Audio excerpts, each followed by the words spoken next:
Bonjour à tous et à toutes.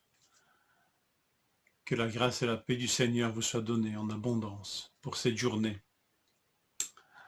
Acte 17, verset 23. En effet, en parcourant votre ville et en examinant les objets de votre culte, j'ai même découvert un autel avec cette inscription: à un Dieu inconnu. Celui que vous révérez sans le connaître, c'est celui que je vous annonce. Hier, nous avons vu comment Paul s'adressait aux Juifs et aux craignants Dieu en utilisant l'écriture. Aujourd'hui, changement radical de contexte.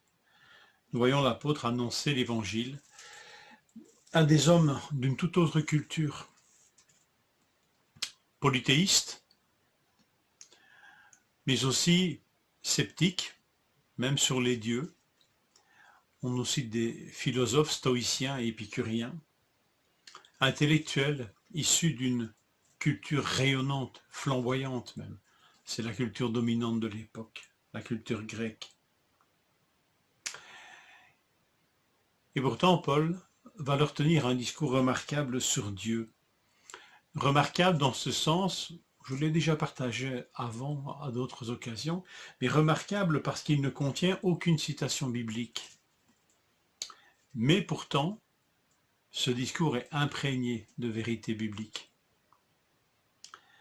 Verset 24 au verset 31. Est-ce que je vous en fais la lecture? Pourquoi pas? Le Dieu qui a fait le monde et tout ce qui s'y trouve est le Seigneur du ciel et de la terre. Il n'habite pas dans le temple fait par la main des hommes. Il n'est pas servi par des mains humaines, comme s'il avait besoin de quoi que ce soit. Lui qui donne à tous la vie, le souffle et toutes choses. Il a fait en sorte que tous les peuples issus d'un seul homme habitent sur toute la surface de la terre. Et il a déterminé la durée des temps et les limites de leur lieu d'habitation. Il a voulu qu'ils cherchent le Seigneur et qu'ils s'efforcent de le trouver en tâtonnant, bien qu'il ne soit pas loin de chacun de nous.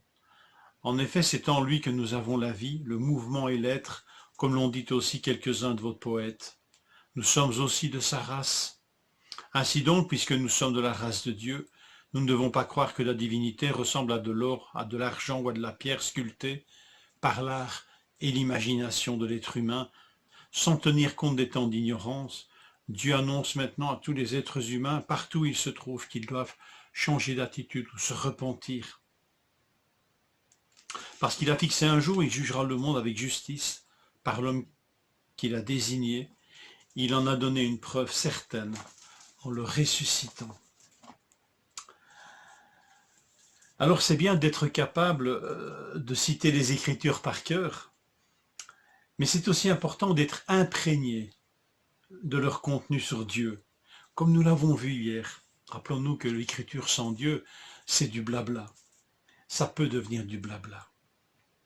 Alors voilà, est-ce que vous pourriez, après chacune de ces déclarations, qui dans l'original du discours de Paul ne mentionne aucun verset biblique, mais est-ce que toutes ces vérités que je vais vous énumérer et qui est tirée de ce discours, est-ce qu'après chacune de ces vérités, vous pourriez ajouter un verset ou un passage biblique? Ce n'est pas seulement ici un test, mais pour faire prendre conscience combien l'écriture peut façonner notre connaissance de Dieu et s'intégrer vraiment à notre être, à toute notre vie, tant et si bien que nous pouvons en parler naturellement. Dieu a créé toutes choses. Pourriez-vous ajouter maintenant un verset biblique, un passage biblique? Dieu n'habite pas dans les temples faits de main d'homme. Dieu n'a pas besoin de quoi que ce soit.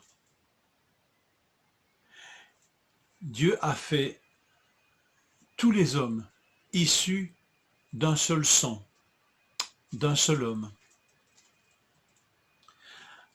Dieu a fixé leur histoire et leur géographie à tous les peuples.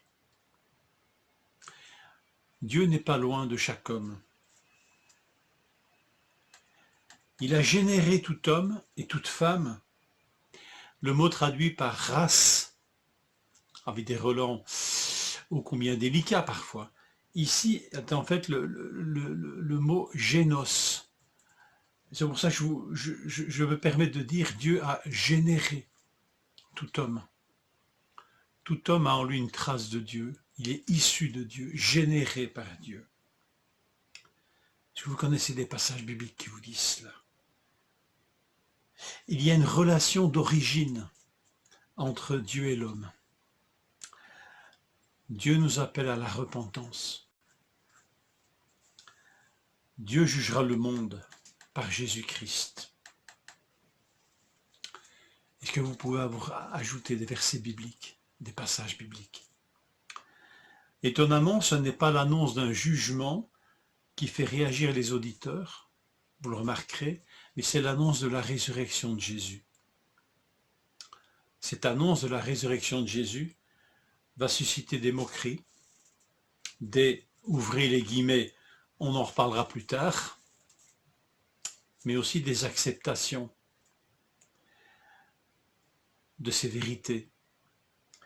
Et donc, la naissance de la foi en Jésus-Christ. Alors, frères et sœurs, je vous laisse et je vous souhaite une journée studieuse et méditative sur tous ces sujets. Bonne journée à chacun et chacune.